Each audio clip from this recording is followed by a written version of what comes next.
Շնորհակալություն։ Նախ ուզում եմ շնորհավորել բոլորիս գրքի լույս աշխարհ գալու կապակցությամբ, որովհետև ամեն այս շարքի ամեն գիրքը դա շատ մեծ երկարատև եւ թիմային աշխատանքի արդյունք է, որտեղ բոլորը ունեն իրենց շատ մեծ ներդրումը։ Հայացք մատենաշարը սկսվեց Ճոճանակ գրքից, որը բավական էքսպերիմենտալ եւ այդպիսի համարձակ փորձեր հենց, ինչպես պարոն Մինասյանն նշեց, հարցազրույցի կամ զրույցի ձևով անդրադառնալ արցախյան հակամարտության այդ ամբողջ, կարելի ասել պատմությանը, բայց ոչ թե հիմնականում հենց պատմագրական տեսանկյունից, այլ պրոցեսները, դրանց պատճառները, ընկալումները վերլուծելու տեսանկյունից, եւ գաղափարն էլ ծնվեց հենց այնտեղից, որ գուցե դա լինի հենց զրույց, որպեսզի ընթերցողն էլ իրեն ընկալի որպես այդ զրույցի մի մաս եւ դրանով այդ ամբողջ թե տեղեկատվությունը, թե վերլուծական մոտեցումները ավելի անմիջական, ավելի հեշտ ընկալելի եւ ավելի գրավիչ լինեն ընթերցողի համար։ Երբ որ անում էինք Ճոճանակը, արդեն այդ ժամանակ կար ընկալումն ու գիտակցումը, որ դա չի լինի միակ գիրքը,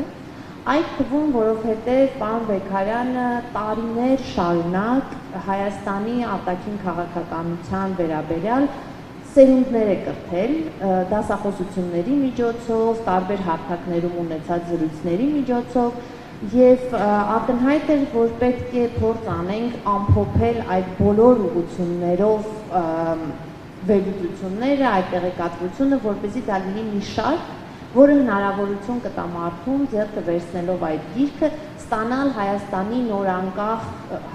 շրջանի արտաքին քաղաքականության ամբողջական եւ ամփոփ պատկերը։ Ինչպես ճիշտ նշեց պարոն Մինասյանը, հատկապես նորանկախ շրջանի սերունդը, այդ թվում նաև ես, ունեինք այդ խնդիրը, որ մենք կարծես ապրում ենք այդ ժամանակներում, բայց պատմության մասին մենք կարծում ենք դասագրքերից, իսկ այսօրվա եւ այդ տարիների ընթացքում, որում մենք արդեն կանք եւ ապրում ենք, այդ ամենը ամփոփ, համապարփակ եւ ինչ-որ չափով նաեւ օբյեկտիվ ոչ մի տեղից այդ տեղեկատվությունը վերցնել չենք կարող։ Եվ այս գրքերը կարծում եմ առաջին հերթին հենց այդ նշանակությունը ունեն, որ այդ ոլորտով հետաքրքրվող անձանց տալիս է հնարավորություն ամփոփ եւ դրա հետ մեկտեղ ոչ ակադեմիական, ոչ բարդ լեզվով ստանալ տեղեկատվություն, վերլուծություն այն բոլոր գործընթացների, որոնք որ տեղի են ունեցել Հայաստանի հետ նորանկախ շրջանում եւ փորձ են արել այդ թվում այդ զրույցի հիմքում դրվել է այն, որ չլինենք միայն մի քաղաքական գծի մեջ, այսպես ասած, մաքսիմալ համահունչ, այլ նույն հարցադրումների միջոցով բարձրացնել այն հարցերը, որոնք ուզում են հանրությանը, որոնք ուզում են հանրության տարբեր շրջանակներին, որոնք շրջանառվում են մամուլում եւ տալ դրանց բացատրությունը, դրանց մեկնաբանությունը, որպեսզի ընթերցողի մոտ էլ process-ների մասին լինի ամփոփ պատկերացում։ Աշխարհաքաղաքական գրավիտացիան ինչ որ իմաստով Ճոճանակի ձեռագրի կրողներ, բայց բովանդակային տեսանկյունից խոշորացույց գրքի շարունակությունն է տրամաբանական, որովհետև խոշորացույցը եթե անդրադառնում էր մեր անմիջական հարևաններին եւ Հելինեն ու պարոն Բեկանը, որ փորձել էին ամփոփել այդ ուղղություններից յուրաքանչյուրի պատմությունը նորանկախ շրջանում եւ տալ տեսլականը, թե ինչպես պետք է այդ ուղղություններով զարգանան հարաբերությունները, աշխարհաքաղաքական գրավիտացիան ավելի լայն ուժային կենտրոնների հետ հարաբերություններին է անդրադառնում։ Սակայն երբ որ այդ որոշումը կայացվեց, նաև հասկացանք, որ այստեղ չենք կարող առաջնորդվել միայն երկկողմ հարաբերությունների տրամաբանությամբ, որովհետև որպեսզի հասկանանք, թե ինչպիսին պետք է լինեն այդ ուղղություններից յուրաքանչյուրով Հայաստանի քաղաքականությունն ու հարաբերությունները, պետք է նախ հասկանանք, թե այդ ուժային կենտրոնը ինքը ինչ տրամաբանությամբ եւ ինչ փիլիսոփայությամբ է կառուցում իր արտաքին քաղաքականությունը եւ հարաբերությունները, այդ թվում մեր տարածաշրջանի եւ մեր երկրի հետ։ Եվ ամեն ուժային կենտրոնի հետ զրույցը կառուցվել է հենց այդ տրամաբանությամբ, այսինքն փորձել ենք հասկանալ այդ ուժային կենտրոնը, փորձել ենք հասկանալ մեր ռեգիոնի հետ նրա գերակայությունները, փորձել ենք հասկանալ այդ թվում ուժային կենտրոնների միջև հարաբերությունների տրամաբանությունը եւ արդեն գալ Հայաստանի հետ երկկողմ հարաբերությունների։ Կարծում եմ այս գրքի ամենակարևոր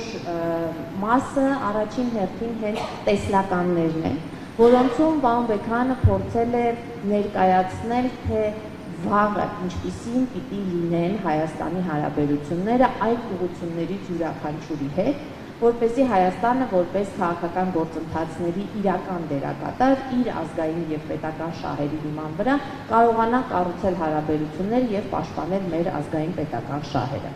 Սա կարծում եմ շատ կարևոր է եւ կարևոր է արդեն ոչ միայն սովորական ուսումնասիրողի, այլ նաեւ այն քաղաքական գործիչների համար, որոնք որ պետք է կառուցեն այդ վաղվա Հայաստանի ապագան։ Շնորհակալություն եմ ուզում հայտնել այս process-ի մաս լինելու հնարավորության համար, որովհետև սա իսկապես մեծ եւ պատիվ եւ պատասխանատվություն է։ Եվ ես ինքս ներգրավելով այս process-ում, ինչպես պարոն Մինասյանը նշեց, ես երևի արդեն 17 տարի կլինի հեսա աշխատում եմ պարոն Բեքհանի հետ, բայց նույնիսկ այս process-ում միևնույնն է բացահայտվում էին իմ համար այնպիսի էլեմենտներ, որոնց այդ ասպեկտով չէինք անդրադարձել, այդ կոնտեքստում չէինք նայել եւ ինքս էլ բավական հետաքրքիր նոր մտածելու տեղ եմ ստացել եւ կարծում եմ յուրաքանչյուր ընթերցող էլ կկարողանա իր համար այդ հետաքրքիր եւ նոր էլեմենտը քաղել։ Շնորհակալություն եմ ուզում հայտնել եւ եւս մեկ անգամ բոլորի շնորհավորել։